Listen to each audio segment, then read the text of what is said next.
Morning class शिक्षा academy में एक बार फिर आप सभी का स्वागत है।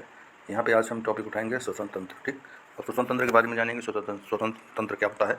श्वसन तंत्र के अंतर्गत वे सभी अंग आते हैं जिनसे होकर वायु का आदान प्रदान होता है, जैसे नासिका एवं नासमार्ग, ग्रसनी, लैरिंक्स या स्वर यंत्र, ट्रैकिया, ब्रोंकाई, ब्रोंक्यूल्स तथा फेफड़े।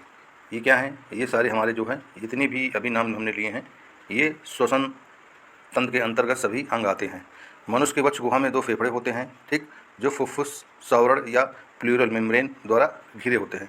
मनुष्य का जो दायां फेफड़ा होता है बाएं फेफड़े से कुछ बड़ा और चौड़ा होता है, परंतु लंबाई में कुछ छोटा होता है। ठीक, अब फेफड़ों में क्या होता है? फेफड़ों में अस्थियों का जाल फैला होता है। प्रत्येक फेफड़े में लगभग जो है 15 करोड़ जो है एलोवियल होते हैं, जिसमें श्वास तथा वायु तथा रुधिर के गैसीय का विनिमय होता है। ठीक, मतलब आदान प्रदान होता है गैसों का। अब फेफड़ों या फुफ्फुस यानी लंग्स द्वारा गैसों का आदान प्रदान होता है। ये मानव सहित समस्त स्तनधारियों के श्वसन तंत्र की सबसे महत्वपूर्ण अंग होता है। इसलिए फुफ्फुसीय श्वसन यानी पल्मोनरी जो है, यहाँ पर देख सकते हैं इंस्क्रिप्शन कहते हैं। ठीक, यहाँ अब इसमें जो है यहाँ पे श्वसन एक जैविक क्रिया है जिसमें अंतः श्वास तथा जो है बाह्य श्वास क्रियाओं के दौरान वायुमंडल में उपस्थित प्रमुख जो गैसें होती हैं, जैसे नाइट्रोजन हो गया, कार्बन डाइऑक्साइड हो गया, जलवाष्प आदि जो है युक्त होते हैं। इन क्रियाओं में अंतः श्वसन तथा उच्छ्वास के दौरान सामान्यतः नाइट्रोजन की मात्रा अपरिवर्तित रहती है। अब यहाँ देखिए, मानव शरीर में ऑक्सीजन तथा अंतः श्वसन द्वारा फेफड़ों तक पहुँचती है। फेफड़ों में वायु कोष्ठ पाए जाते हैं जो रुधिर कोशिकाओं द्वारा घिरे रहते हैं। इन कोशिकाओं में ऑक्सीजन वायु कोष्ठक से प्रवेश कर जाती है तथा CO2 विपरीत दिशा में गति करती है। कहने का तात्पर्य है कि हम ऑक्सीजन लेते हैं और कार्बन डाइऑक्साइड छोड़ते हैं। अब जो लाल रुधिर कणिकाएं होती हैं यानी RBC में मौजूद जो हीमोग्लोबिन होता है, प्रोटीन ऑक्सीजन का कार्य करके इनसे शरीर के विभिन्न अंगों ऊतकों तक पहुँचाने का कार्य करता है। जो हमारी लाल रुधिर कणिकाएं होती हैं, जिससे मान लिया हमने ऑक्सीजन लिया, जिसका काम होता है सभी बॉडी की जितनी भी सेल्स है वहाँ तक ऑक्सीजन का पहुँचाने का कार्य करता है। कौन करता है? जो है RBC। सामान्यतः एक स्वस्थ मनुष्य हीमोग्लोबिन की मात्रा का औसतन जो है 100 मिलीलीटर रुधिर होती है। 1 ग्राम हीमोग्लोबिन में लगभग 1.3 मिली ऑक्सीजन बांधी रहती है। ठीक, यानी पाई जाती है। इस प्रकार 100 मिलीलीटर में हीमोग्लोबिन में लगभग 20 मिलीलीटर ऑक्सीजन बंधी होती है, जो मोनोऑक्साइड का हीमोग्लोबिन के विपरीत अक्सर ऑक्सीजन की तुलना में 2.5 गुना अधिक होता है। ये रक्त हीमोग्लोबिन में जुड़कर जो है हीमोग्लोबिन यानी ये जो है कार्बोक्सी हीमोग्लोबिन बनाती है। इसमें रक्त की जो है ऑक्सीजन परिवहन क्षमता कम होती है। जो ऑक्सीजन हमारी होती है, ऑक्सीजन की सांद्रता कमी आने से जो है श्वास में गति जो है क्रमशः बढ़ोतरी होती जाती है। जो समुद्र सतह से जो ऊपर तक चलते हैं तो वायुमंडल की का संयोजन अर्थात इसमें विभिन्न गैसों की जो प्रतिशत मात्राएं वही रहती हैं, जिसमें वायु का घनत्व कम हो जाता है। अतः पहाड़ों पर शरीर में ऑक्सीजन की कमी अर्थात जो है इसको क्या बोलते हैं? हाइपेक्सिया बोलते हैं। ठीक, के कारण मनुष्य में सांस फूलने लगती है अर्थात श्वास दर बढ़ती जाती है। कहने का तात्पर्य हमारा यहाँ ये हुआ कि जब भी हम पहाड़ों पर जाते हैं ट्रैवलिंग करने या उस पर चढ़ते हैं तो जैसे जैसे ऊपर जाएंगे वहाँ पे ऑक्सीजन की मात्रा कम होती जाती है और हमारी सांस फूलने लगती है। ठीक, तो इस घटना को क्या बोलते हैं? हाइपेक्सिया बोलते हैं। ठीक, अब आइए इससे रिलेटेड क्वेश्चन कर लेते हैं। अभी हमने संक्षिप्त नोट्स के बारे में पढ़ा कि श्वसन तंत्र क्या होता है, श्वसन तंत्र के कौन कौन से मुख्य अंग होते हैं और जो है इनका कार्य क्या होता है। तो अब हम सबसे पहले क्वेश्चन उठाएंगे कि स्तनधारियों में शोषण कैसे होता है। ठीक, तो स्तनधारियों में जो शोषण होता है ये किसके द्वारा होता है? ये फुफ्फुस यानी फेफड़े के द्वारा होता है। अगला क्वेश्चन हमारा है कि स्तनधारियों या समतापी जीव प्राणी जगत के समूह को कहते हैं जो अपने नवजात शिशुओं को दूध पिलाते हैं, यानी स्तनधारी जंतु कहलाते हैं जो अपने शिशुओं को दूध पिलाते हैं।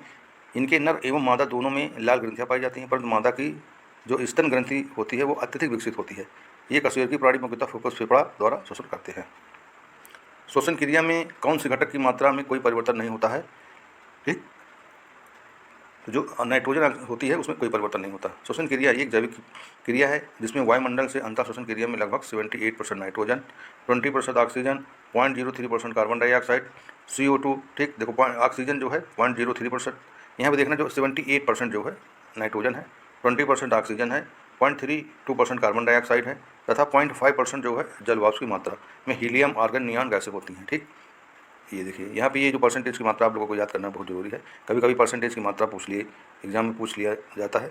तो उच्छ्वास यानी एक्सपायरेशन क्रिया में नाइट्रोजन की मात्रा लगभग 78% और ऑक्सीजन की मात्रा 15.7%, जो कार्बन डाइऑक्साइड 3.7 तथा जलवाष्प 6.2 बाहर निकलते हैं। इस प्रकार क्रिया में वायु में नाइट्रोजन की मात्रा अपरिवर्तित रहती है। अब अगला क्वेश्चन हमारा है, मानव शरीर में ऑक्सीजन का अभिगमन होता है किसके द्वारा होता है? ठीक, तो हमारे यहाँ ऑप्शन सही हो जाएगा सी, 2 1 3, यानी फुफ्फुस के द्वारा और रक्त के द्वारा और ऊतक के द्वारा। ठीक, तो मानव शरीर में ऑक्सीजन अंतःश्वास द्वारा फेफड़ों तक पहुँचता है कि मानव शरीर में जो ऑक्सीजन यानी अंतःश्वास द्वारा फेफड़ों तक पहुँचाती है।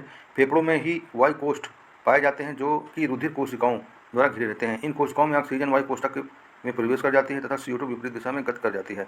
लाल रुधिर कणिकाओं में आरबीसी में मौजूद हीमोग्लोबिन प्रोटीन ऑक्सीजन के वाहक का कार्य करके इसे शरीर के विभिन्न अंगों तक ऊतकों तक पहुंचाने का कार्य करता है। जो यानी हमारा ये आरबीसी होता है, इसमें क्या करते हैं, जो हम ऑक्सीजन लेते हैं और कार्बन डाइऑक्साइड छोड़ते हैं। तो जब हम ऑक्सीजन लेते हैं तो आरबीसी जो होती है, रेड ब्लड सेल्स होती हैं, ये इनका कार्य क्या होता है कि हमारी बॉडी में जितनी भी सेल्स हैं वहाँ तक ऑक्सीजन को पहुँचाने का कार्य करती हैं। ठीक, अब फेफड़ों में गैसीय विनिमय होता है, फेफड़ों में गैसीय विनिमय होता है एल्वेली द्वारा। ठीक, गैस विनिमय के दौरान ऑक्सीजन फेफड़ों में जो है, ये देखिए यहाँ पे थोड़ा सा है रक्त नली, यहाँ पे देखिए ये कहना है कि जो गैस विनिमय के दौरान ऑक्सीजन फेफड़ों में रक्त नली में चली जाती है, उसी समय कार्बन डाइऑक्साइड रक्त से फेफड़ों तक जाती है। ये प्रक्रिया फेफड़ों में एल्वेली या सूक्ष्म रक्त वाहिकाओं के नेटवर्क के बीच संपन्न होती है। अगला क्वेश्चन हमारा क्या है, जब रक्त में ऑक्सीजन की सांद्रता में कमी आती है तो श्वास की गति कैसी होती है? क्वेश्चन हमारा है, जब रक्त में ऑक्सीजन की सांद्रता में कमी आती है तो श्वास की गति कैसी होती है हमारी? तो श्वास की गति हमारी कैसी होती है? श्वास की गति बढ़ जाती है। रक्त में ऑक्सीजन यानी O2 की सांद्रता में कमी आने के कारण जो है श्वास की गति में बढ़ोतरी हो जाती है, मतलब सांस फूलने लगती है। समुद्र सतह से ज्यों-ज्यों ऊपर चलते जाते हैं वायुमंडल की वायु का संयोजन अर्थात इसमें विभिन्न गैसों की प्रतिशत मात्राएं तो वही रहती हैं, किंतु वायु का घनत्व जो है कम होता जाता है। अतः पहाड़ों पर शरीर में ऑक्सीजन की कमी अर्थात हाइपेक्सिया के कारण हमारी सांस फूलती है, अर्थात श्वास दर बढ़ती है। जब भी आप लोग पहाड़ पर जाइएगा तो वहाँ महसूस कीजिएगा कि हम लोगों की जो सांस फूलने लगी है, तो वहाँ पे ऑक्सीजन की मात्रा जो है धीरे धीरे कम होती जाती है। और जब हम लोग सांस फूलने लगती हैं, तेज तेज सांस लेते हैं, तो उस कंडीशन को क्या कहते हैं? हाइपेक्सिया कहते हैं। कार्बन मोनोऑक्साइड निषाक्तता निम्नलिखित में से किसको मुख्यतः प्रभावित करते हैं? तो ये रक्त ऑक्सीजन को वहन करने की क्षमता को प्रभावित करते हैं। ठीक, ये हमारा ऑप्शन। कार्बन मोनोऑक्साइड रक्त के हीमोग्लोबिन से जुड़कर कार्बोक्सी हीमोग्लोबिन बनाती है, इसके रक्त को ऑक्सीजन परिवहन की क्षमता कम हो जाती है। ठीक, निम्नलिखित में से कौन सा जैव रूपांतरण मानव शरीर को अधिकतम ऊर्जा प्रदान करता है? तो ये कौन प्रदान करता है? ATP से ATP। अब मानव शरीर द्वारा विभिन्न कार्य को करने की जो आवश्यक ऊर्जा रासायनिक यौगिक यानी एडेनोसिन ट्राइफॉस्फेट, अगर ATP का फुल फॉर्म पूछ लिया जाए तो एडेनोसिन ट्राइफॉस्फेट होता है, के विघटन से प्राप्त होती है। ATP के जल अपघटन के फलस्वरूप ATP का रूपांतरण एडेनोसिन ट्राइफॉस्फेट यानी अब ATP अगर पूछा जाए तो एडेनोसिन डाइफॉस्फेट, ठीक, तथा अकार्बनिक फास्फेट में हो जाता है तथा इस प्रक्रिया में ऊर्जा मुक्त होती है जो शरीर के ऊतकों जैसी मांसपेशियों द्वारा प्रयोग में की जाती है।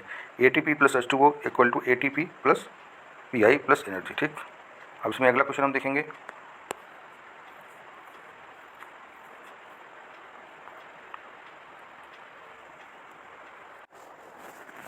श्वसन में ऊर्जा उत्पादित होती है तो ATP के द्वारा होती है। ठीक, किसके द्वारा होती है? ATP के द्वारा। कोशिकाओं में ऊर्जा उत्पादन के लिए जो ऑक्सीकरण विघटन यानी के संबंधित अर्थात अपचयी अभिक्रियाओं के सम्मिलित रूप में कोशिकाएं श्वसन कहते हैं। इस क्रिया में फलस्वरूप ऊर्जा ATP में उत्पादित होती है। मानव शरीर का कौन सा भाग शरीर का ताप नियंत्रित रखता है? तो हमारा जो ताप नियंत्रित रखता है वो है फेफड़ा। ठीक, फेफड़ा यानी लंग्स एक प्रमुख श्वसन अंग रेस्पिरेटरी ऑर्गन है जो कि शरीर के ताप को नियंत्रित करता है। श्वसन क्रिया के दौरान ऊतकों में भोज्य पदार्थों के ऑक्सीकरण से जहाँ एक ओर ऊर्जा उत्पन्न होती है वहीं दूसरी ओर जल वाष्प यानी वाटर वेपर तथा गैस का शरीर में उच्छ्वसन द्वारा निष्कासन होता है, जिसके परिणाम स्वरूप शरीर का ताप नियंत्रित रखता है। जिसे जिसे बार बार आ रहा है, इसमें ये एक वर्ड आ रहा है, ये देखिए यहाँ पे ऊतक क्या होता है। ठीक, कोशिकाओं के समूह को ऊतक कहते हैं। ठीक, तो आज की क्लास हम यहीं समाप्त करते हैं।